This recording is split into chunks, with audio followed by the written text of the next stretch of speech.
himlens og jordens skaber. Ja.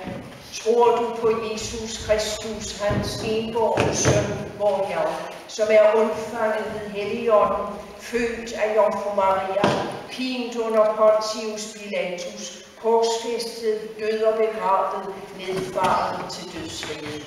På tredje dag opstanden fra de døde, opfaret til himmels, siddende ved Gud Faders den almægtiges højre hånd, hvorfra han skal komme at dømme levende og døde. Tror du på Helligånden, den hellige almindelige kirke, de hellige samfund, syndernes forladelse, kødets opstandelse og det evige liv? Ja. Vil du døbes på denne tro? Ja.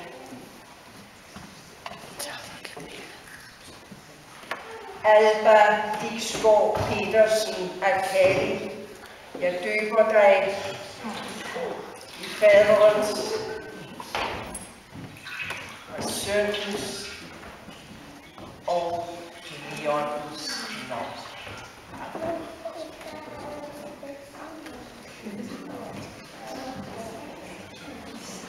Den almægtige Gud, vor Herres Jesu Kristi Far, som nu har genfødt dig med vand og helligånd og skænket dig syndernes forladelse.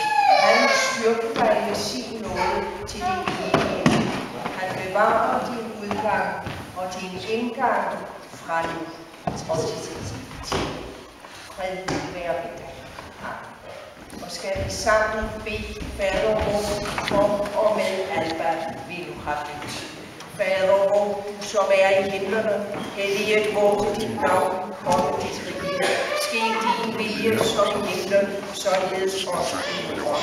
Giv os i dag vores daglige brød, og forlad os vores skyld, som også vi forlader vores skyldnere. Og led os ikke ind i fristelse, men fri os fra det onde. Til dit er riget og magten og æren til evighed.